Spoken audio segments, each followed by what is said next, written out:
over to the question and answer session as well afterwards. Just to explain the format of the webinar and what you can expect. So the main purpose of the webinar is to give you an opportunity to hear directly from the key members of the project team who you've just heard from, who are responsible for delivering the project. And the team will be answering the questions that you've submitted to us, as well as additional questions that you may have after you've heard the presentation.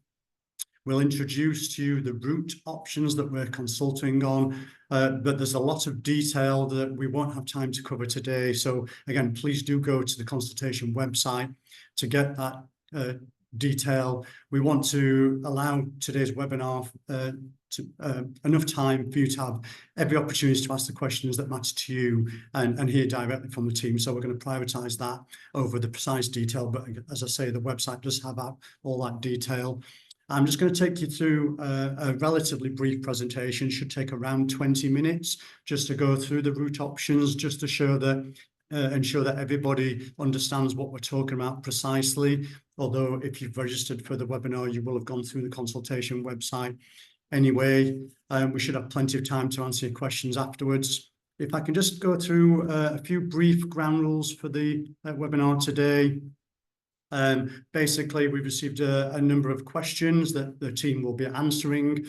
If you have further questions, you can submit them to the team. Please use the Q&A function on Zoom, which Megan can explain. Just to emphasise that this is a webinar that is specifically intended to answer questions on mass transit. Please don't post questions about other projects or aspects of travel outside of mass transit. The team that we have here today are dedicated to mass transit, so they won't be able to answer other questions that you may have.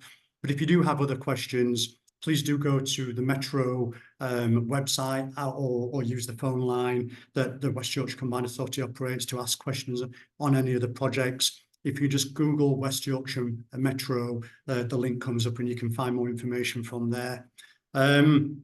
Also, if we have questions that are roughly on the same topic, we may amalgamate a few questions together rather than answer each specific one, and that's just to keep it relevant and interesting for everybody who is attending today.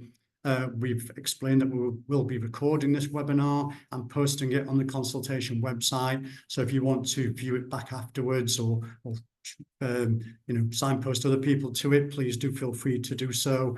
And finally, just to emphasise, please do be polite at all times to the team members on the webinar today and any other attendees. If they ask a question you don't particularly agree with or whatever, please try and be polite at all times. And most of all, we hope that you will find the webinar useful.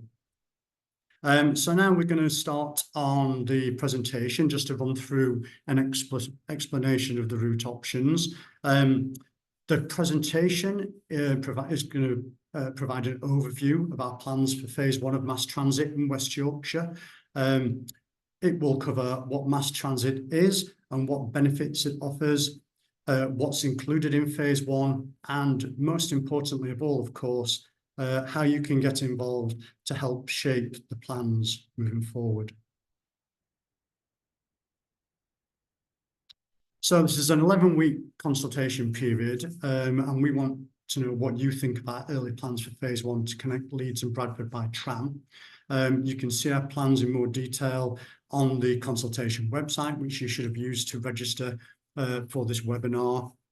You can also come along to a number of consultation events that we'll be hosting in the community across both Leeds and Bradford. Details of specifically when those events have been held and where are available on the Your Voice website, the consultation website for the project. And we've also posted out details of those events to thousands and thousands of people all up and down each of the proposed route options. Your feedback is really important in helping us to shape the final preferred options that will be taken forward.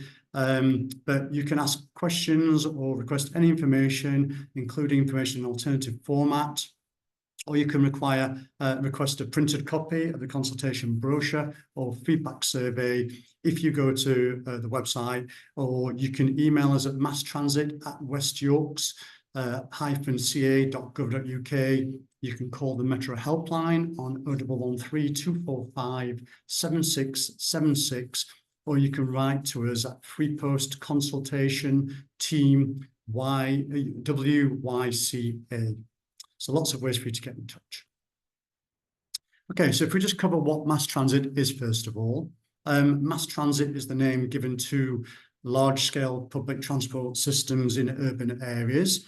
There are different kinds of mass transit vehicles, but trams are the most common to see in cities. And for phase one in West Yorkshire, tram is the preferred option that we've chosen.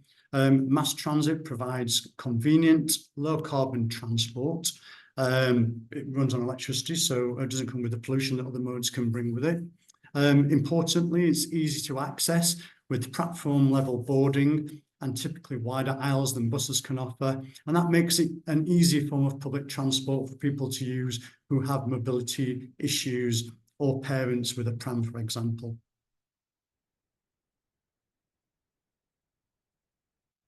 Okay, so mass transit in West Yorkshire and why mass transit. We've have significant plans to improve our existing train, bus, walking and cycling network, but we do need to go further. Mass transit will help us to achieve that. We can increase our transport capacity as trams are able to carry up to 4 times the number of passengers of a typical bus. Trams can also be segregated from traffic, meaning they spend less time sat in traffic jams, making them quicker and more reliable than other modes. And mass transit will be designed to be fully integrated with bus, rail, cycling and walking, making journeys seamless for everybody. Okay.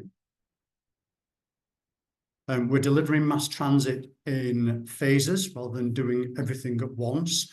And we're starting with Leeds and Bradford for phase one, because the cities are West Yorkshire's most concentrated centres of population, business, leisure and retail activity.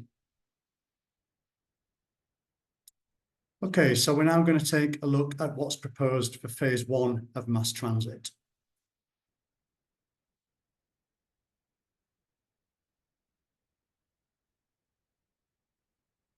Okay, so we're going to the next slide.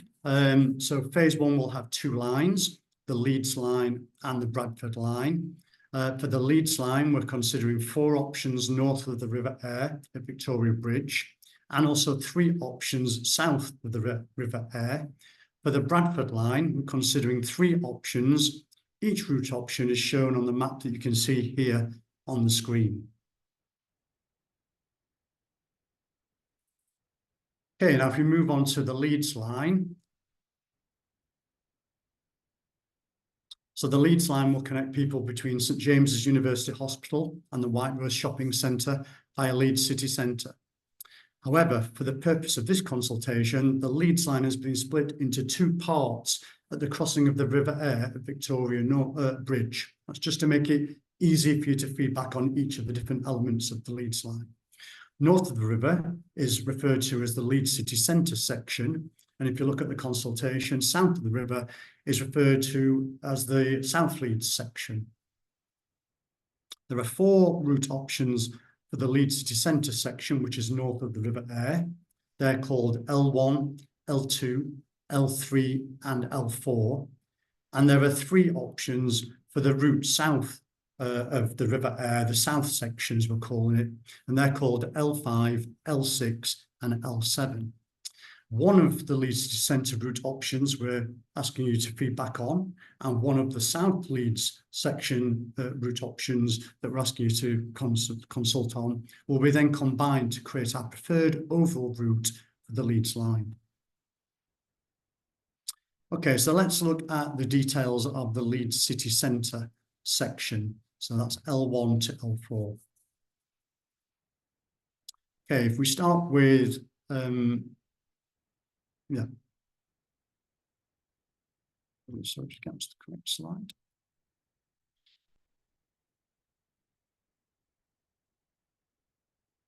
Yeah, so if I just briefly describe the 4 options that we've got for north of the city centre, north of the River Aire in the city centre. So L1 runs via East Parade and Infirmary Street. In this consultation, this is shown in turquoise. L2 runs via East Parade northbound and Park Row southbound. In this consultation, this is shown in light green. L3 runs via Cookridge Street and Park Row. In this consultation, this is shown in black. And L4 runs via Regent Street and the Head Row. In this consultation, this is shown in purple. Okay, so if we just go on to L1.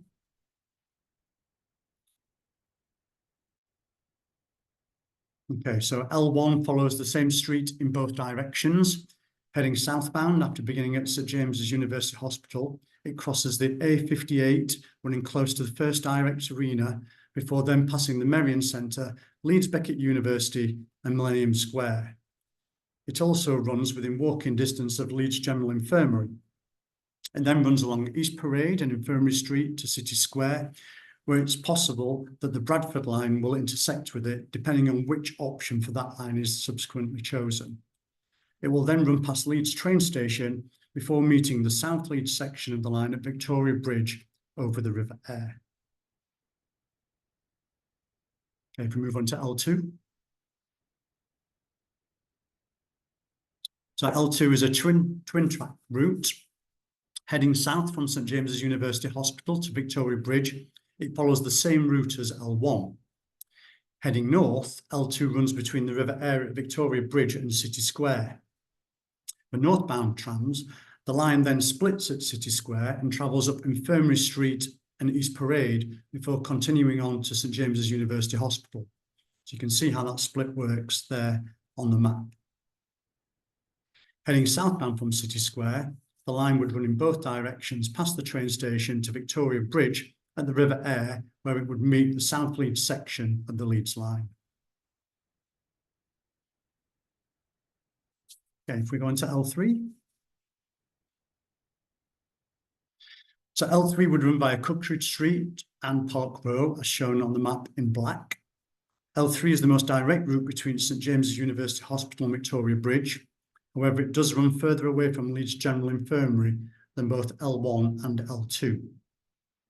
This route option runs past City Square, past the train station and onto Victoria Bridge of the River Aire to again join the South Leeds section of the line. Okay, we go on to the final Leeds Centre route option, L4. L4 runs via Regent Street and the Head Row. It's shown on the map in purple. Route L4 diverges significantly from each of the other route options for the Leeds City Centre section. It begins at St James's Hospital, but soon diverts south to run down the A61 Regent Street before turning to head west past Victoria Gate and the key shopping areas along the Head Row. This route has a short section where northbound and southbound trams run along different routes. The southbound route would run down Park Row to City Square before continuing to Victoria Bridge. The northbound route would take you from Victoria Bridge to City Square before then heading up Infirmary Street and part of East Parade before rejoining the northbound track at the Head Row. City Square would also connect the B1 and B3 Bradford line options should one of those be selected. Okay, so that covers the Leeds City Centre section of the route. We'll now cover the South Leeds section of the route.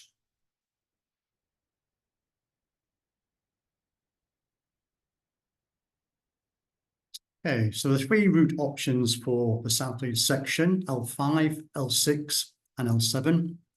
Each option would connect into the route running north of the River Aire at Victoria Bridge and run south as far as the White Rose Shopping Centre. So if we just quickly run through the highlights of those different route options. L5 runs via Dewsbury Road. It's shown on the map in light blue. L6 runs via Elland Road, the Elland Road Stadium and Ring Road Beeston. It's shown on the map in red-brown. L7 runs via Gelderd Road, Lowfields Road, Elland Road Stadium and Old Lane. It's shown on the map in dark green. Okay, if we turn to the L5 route. So L5 runs via Dewsbury Road. It's shown on the map in light blue. L5 would run to the White Rose Shopping Centre, following the most direct route along the A653. However, it wouldn't serve the leisure and community facilities at Ellen Road Stadium. This route would also see the tram share the road with general traffic along more of the route than for L6 and L7, which could add potential tram journey time reliability problems in some instances.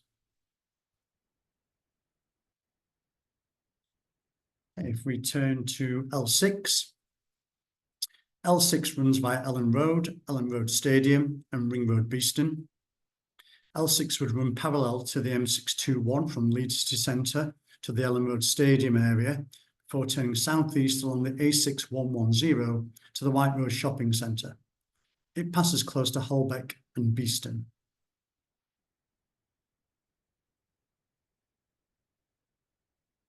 Okay, and finally, if we just turn to L7. So L7 is the final route option we'd like your feedback on for the Leeds line. L7 runs via Gelderd Road, Lowfields Road, Ellen Road Stadium and Old Lane. It's shown as dark green on the map. L7 would see the South Leeds section of the line run in a more westerly direction from Leeds City Centre through to the north of Holbeck, from where it could share track with the B2 route option for the Bradford line before heading south to connect to Ellen Road Stadium and the centre of Beeston via Old Lane. It would then connect through to the White Rose Shopping Centre via Dewsbury Road.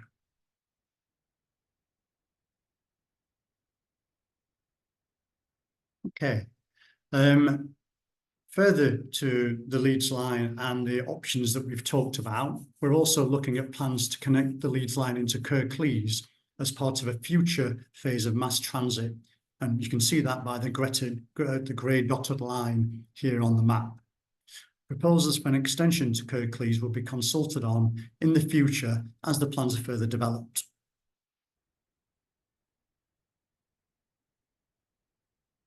Okay. So that completes the description of the Leeds line. We're now going to turn our attention to the Bradford line. So if we just look at a summary of the Bradford line, the Bradford line will connect people between Bradford City Centre and Leeds City Centre. The Leeds line and the Bradford line will be connected, enabling journeys, for example, from Bradford City Centre all the way through to St James's University Hospital or the White Rose Shopping Centre. There are also a number of potential locations for a planned new train station in Bradford. Wherever that station is ultimately built, our ambition is for mass transit to provide a close connection.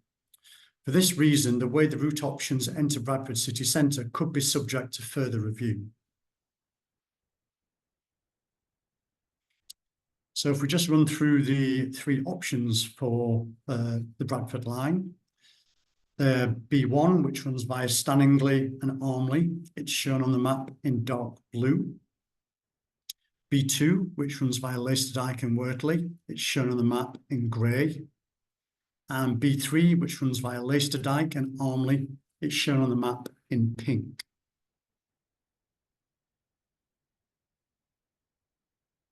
After this consultation, we're really keen to hear your feedback on all the three options, one of which will be selected as the final preferred route option for the Bradford line. Okay, so if we just go to B1.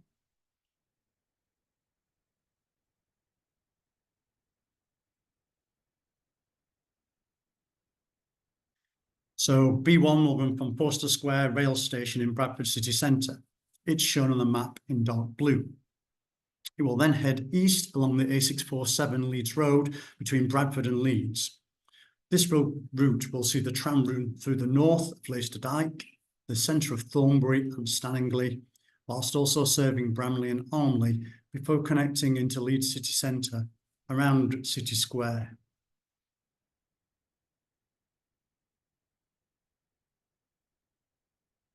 Okay, if we move to B2.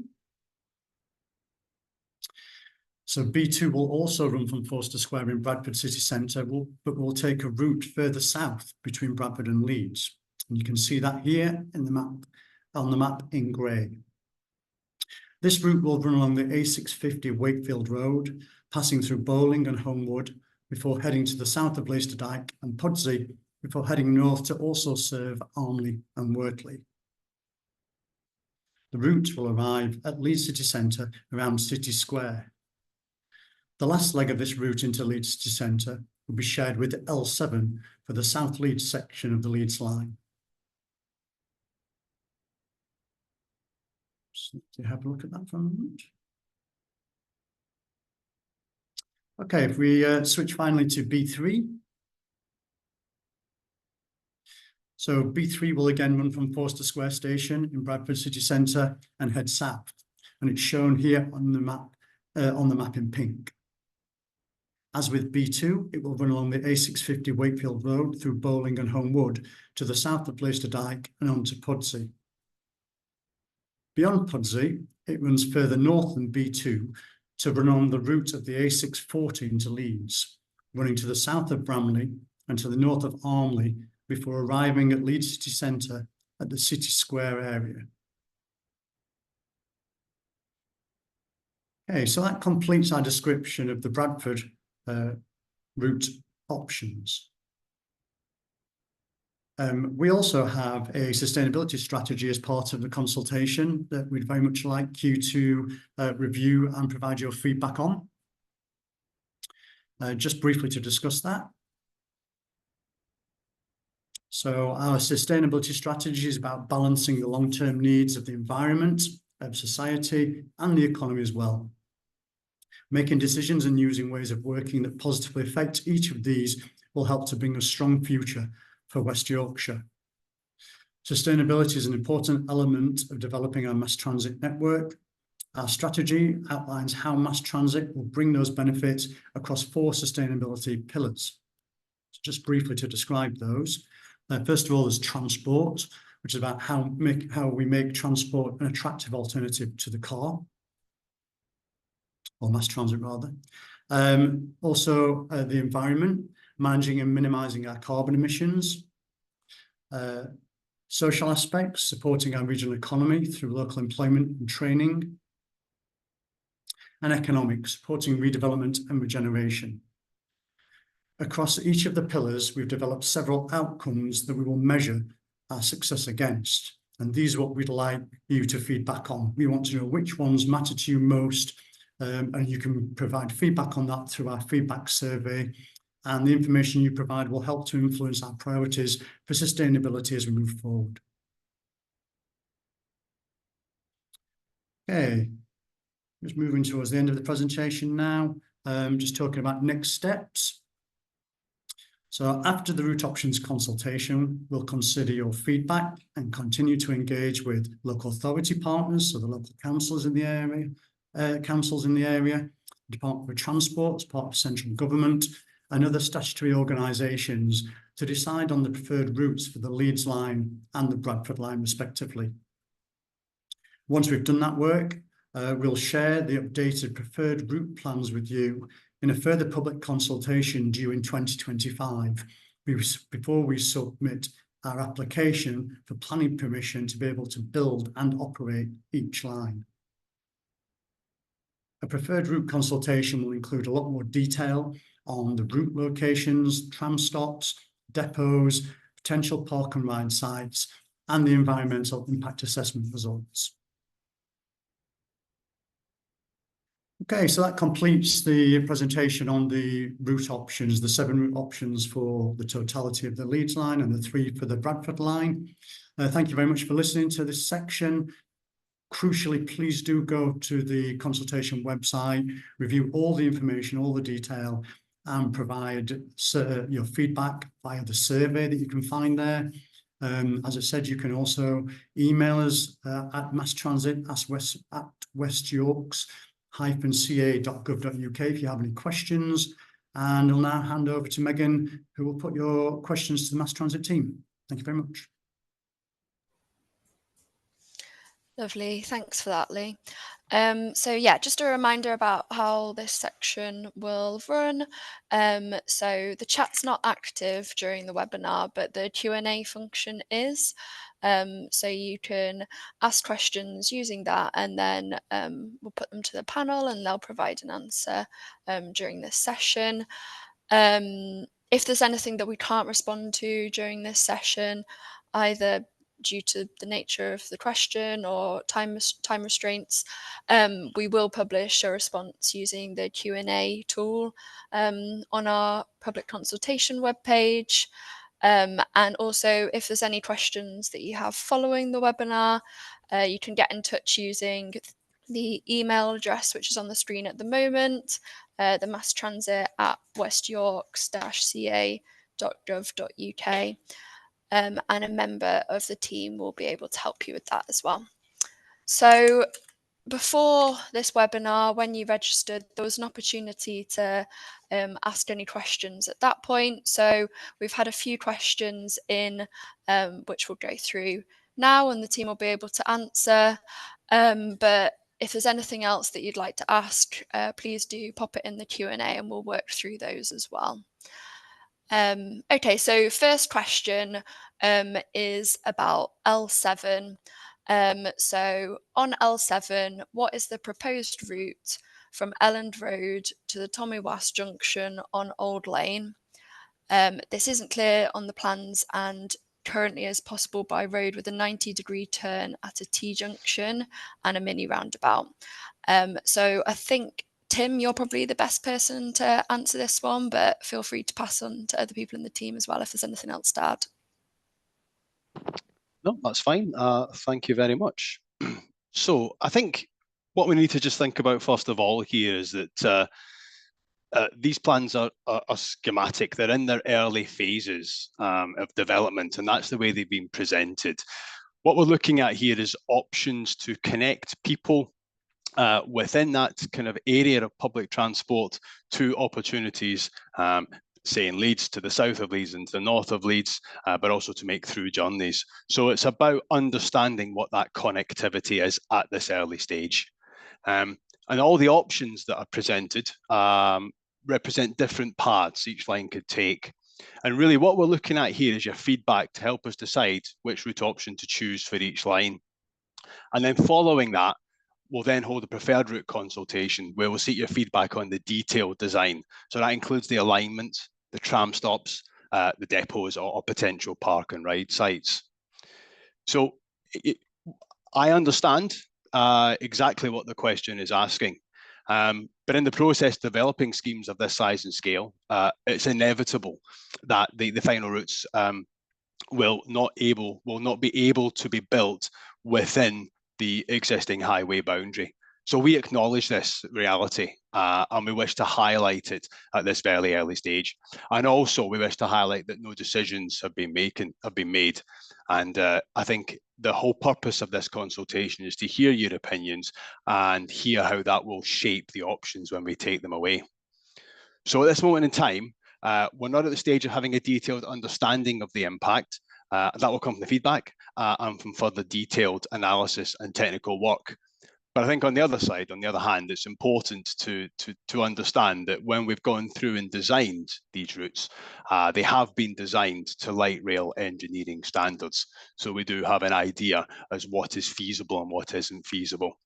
So it's about balancing up those different aspects of scheme design in terms of what's feasible, what's operable, what's viable, operable, yes, that's right, what's viable, and understanding that we probably can't do everything within the boundary of the existing highway, but we will do our utmost to do that.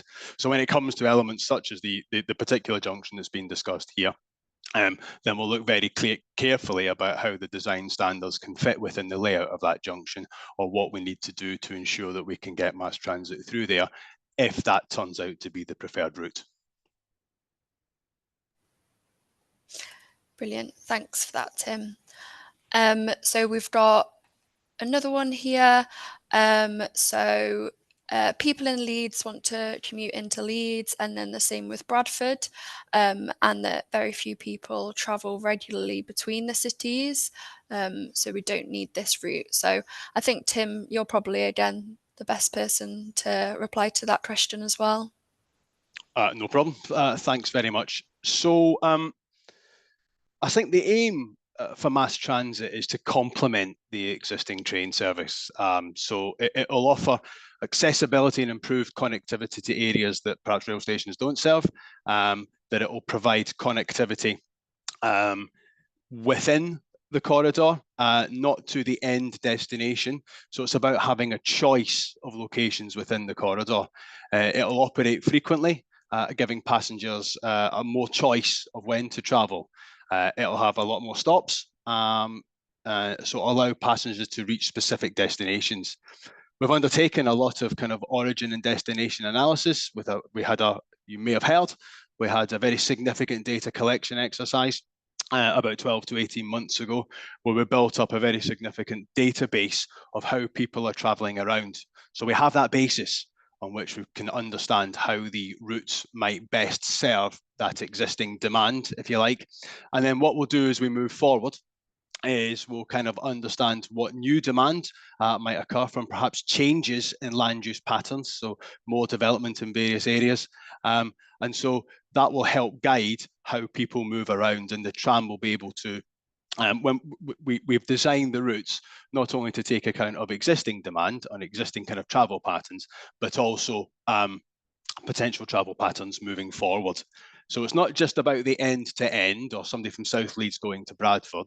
You know, it's about somebody from South Leeds going to, say, the White Rose, or perhaps up to St James's Hospital.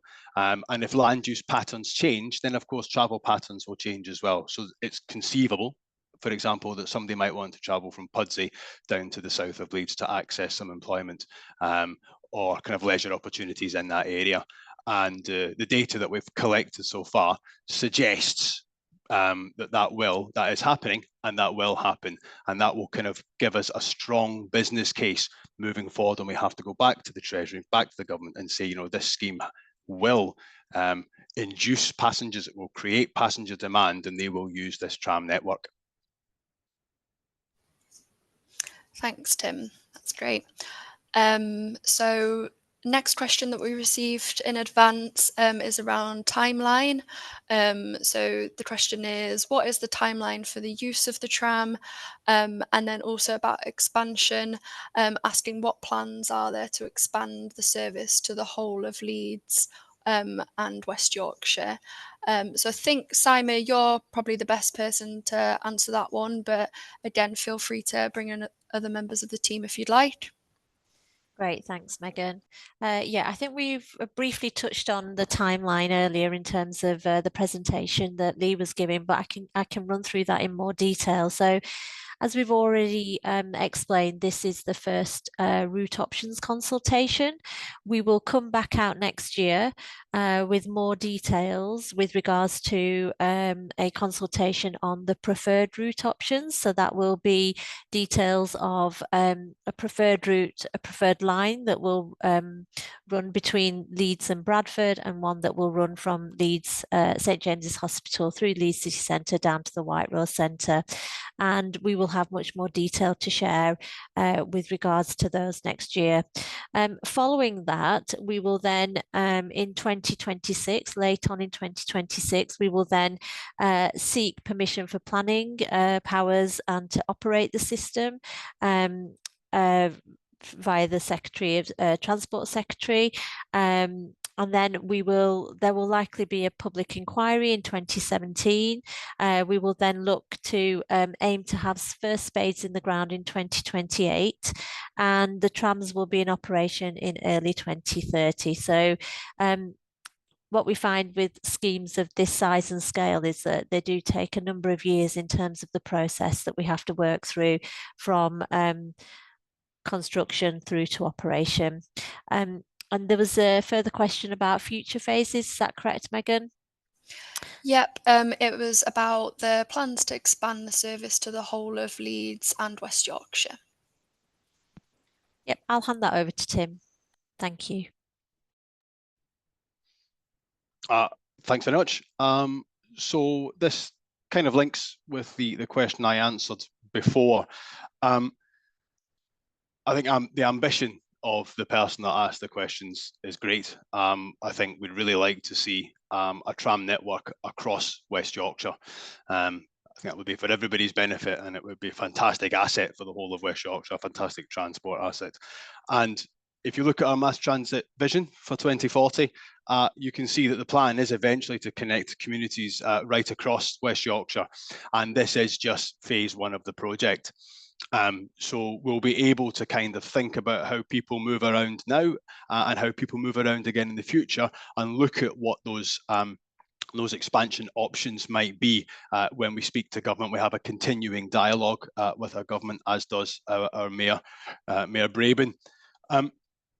I think the first two planned lines were focused on Leeds and Bradford, and I think Lee, in an earlier part of the presentation, touched on that. But that's because where the greatest number of people and journeys are located, and Leeds and Bradford, two very important city hubs within West Yorkshire. We also, I think, have to be realistic and viable in our delivery plans and aspirations. So we have to put forward a case to the government of something that we can build within the timeframes and we can get up and running.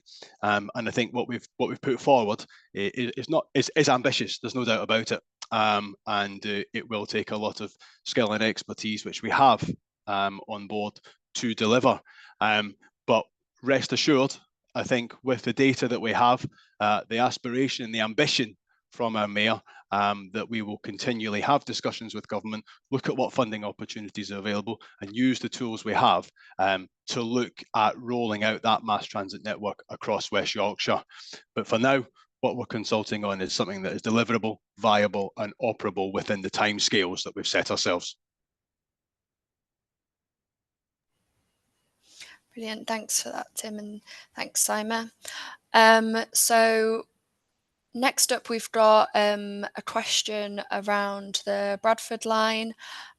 So for routes B2 and B3, what is the noise and vibration impact to houses which are close to the Greenside Tunnel during construction and once trams are running? And they also asked for routes B2 and B3, would there be a stop at the site of the original Pudsey station on Station Street? So I think that's probably one for you, Stacey, but again, feel free to pass on to other members of the team to add to that too. Yeah, thanks, Megan. So I think I'll start by referring back to the sustainability strategy that Lee had advised within the presentation that we're also consulting on as part of this first phase consultation. And within that sustainability strategy, we've identified a number of outcomes that we want to deliver through mass transit across a number of different spheres or arenas, so environmental, transport, economic and social. And in terms of noise and vibration, one of the outcomes that's been identified within the environmental sphere is for the scheme to contribute to a reduction in local noise and vibration from transportation. So whilst we're not at the stage that we can say that specific areas have been identified as having specific impact in terms of noise and air quality just because of the stage that we are at in terms of the scheme development, what we're saying is that at a strategic level, we recognise that transport contributes to noise and vibration and air quality impacts for the good and for the bad. And what we will be doing is working through a process called an environmental impact assessment that we need to undertake to submit as part of our Transport and Works Act application to gain the necessary consents to build and operate the scheme. And what that environmental impact assessment requires us to do is understand what the impact might be and to seek to either get rid of those impacts, so minimise the impacts or not have them at all if possible. Where we can't avoid the impacts, then we need to look at how we can minimise or mitigate the impacts as well. So that's what the process that we're going to be working on over the sort of next 12, 18, 24 months, building up to Transport and Works Act application. And as part of the consultation next year, we'll have a lot more detail in terms of the emerging preferred scheme and what the specific impacts are, whether that be noise, air quality, vibration, and so on. And also, in terms of impact during construction, what we will be doing is preparing a construction management plan, which sets out how we will plan to minimise disruption during construction. So obviously, when you're constructing any scheme, whether it's a new development, a new housing estate, for example, or it's a public transport intervention, construction will, inadvertently lead to disruption. It will lead to dust and noise and vibration. And what the construction management plan seeks to do is to try and understand what that impact might be, seek to reduce it, and make sure that there's plans to help reduce that, so that there won't be disturbance throughout construction period that that will ultimately lead to unhappy residents that are dealing with dust and things like that. What it will do is set out how we will deal with that dust, as an example.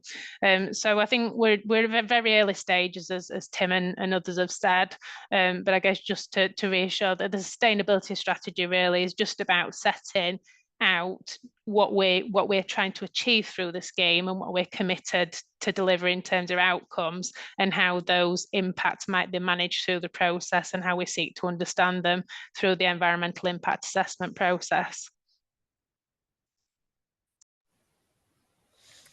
That's great, thanks Stacey. So we've got one more question that was submitted in advance, and this is about the proposed lines in phase 1. So asking whether they can suggest longer routes, especially the north and south Leeds line. And they've said, with a pro-growth government and senior cabinet from Yorkshire, we no longer need to be hesitant in our plans and can think big. So I think, Tim, that's probably another one for you, but again, feel free to bring others in. Thanks, Megan. Again, it's a great question. It's great to see ambition coming to the fore there. I'm not sure I've got too much more to add than really how I answered one of the previous questions, and that is, we have a funding envelope that was discussed at one of the CA meetings back in March in terms of what we think we can deliver, what benefits we can get, something that is viable, that is operable, within the timescales that we would like to get those spades in the ground, as the Mayor says. We know we've got a business case for the routes that we are developing at the moment, so we can take them forward. And we think that represents a really significant level of ambition at this moment in time. Pro-growth government, it all sounds great, doesn't it? And I think what I would say is that in parallel to the business case and the work that Stacey and colleagues are undertaking to progress these two routes, is that we will continually be looking to get a pipeline of schemes that we can either add onto these existing routes, or that we can look to expand the system in other directions where appropriate, and where mass transit is, of course, the most appropriate solution for the connectivity needs. So, thumbs up for ambition. But really what we need to do is concentrate on delivering what we've got now, but at the same time developing those plans to take advantage of the pro-growth government that the person that submitted the question alluded to earlier on. Megan, can I just jump in as well? Because I realised that there were two parts to the question that I started answering around sustainability. I think there were a second part of the question that referred to stop locations as well, that I think I omitted to respond to. So I'd like to come back in to try and respond to that. Yeah, of course. So there was a bit around whether the original Pudsey station on Station Street would be used. Yeah, so I think I'll maybe take a start at trying to respond to that question, but then I might ask Tim to potentially come back in for the second part of the question. So in terms of stop locations, we're not at the stage where we've identified the specific stop location. So what we're looking at this stage, as Tim's rightly outlined, is what places do we want to connect, and how is it feasibly possible to connect those places? And within the mass transit vision and the approach to placemaking that we've already adopted, we've identified a number of places or communities that we want to try and connect through mass transit. So this stage at consultation is looking at how can we feasibly connect those places and those communities.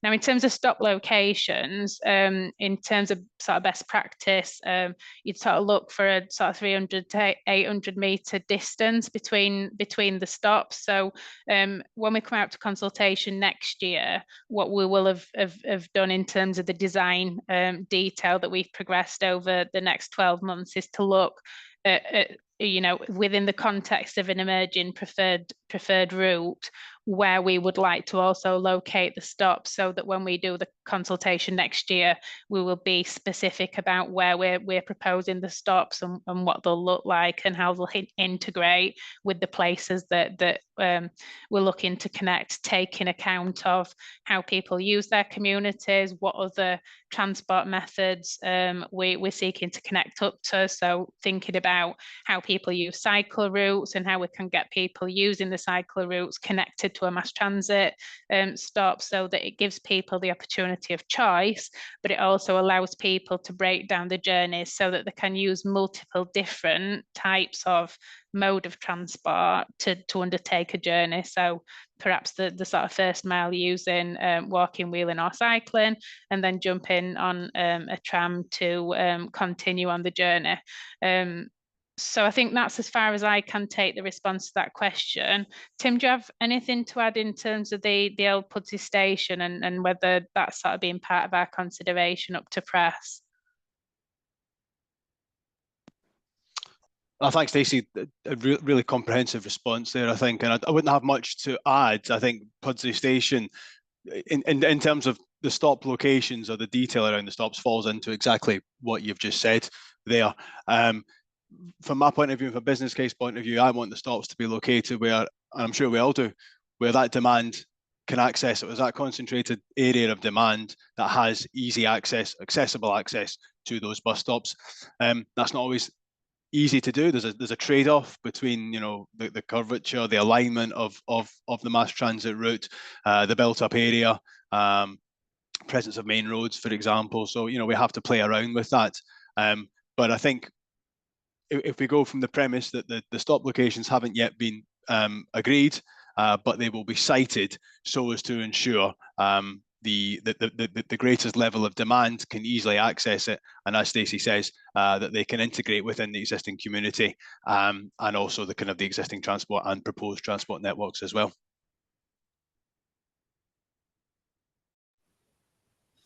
Brilliant, thanks both of you. I don't think we've got any more open questions. Just checked. We've not got any more. I'll just give it a minute or so, just in case anyone has got anything else they wanted to ask. And if not, then I think we can draw the webinar to a close. Just give it a minute in case anyone does want to add anything. If there is any questions that you think of following the webinar that you wish that you'd asked, as we said before, you can get in touch using the email address or using the Metroline phone number, and someone will come back to you with more information. So there are other opportunities to ask questions too if something else comes to you.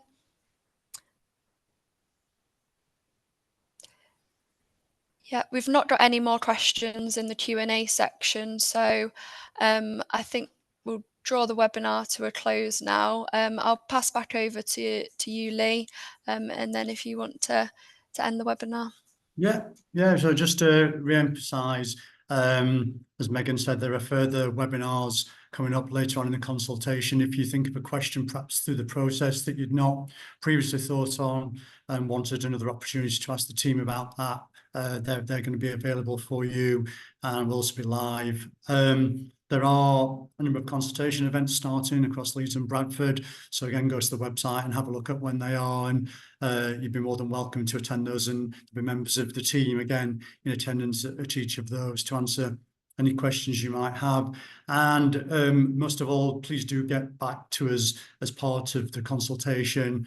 Fill in the feedback survey after looking at the information provided here today, and also the more detailed information that's available on the website, and provide us with that feedback, please, because that will help us to deliver the best mass transit system possible for West Yorkshire, that meets the needs of your everyday life. So really, really important.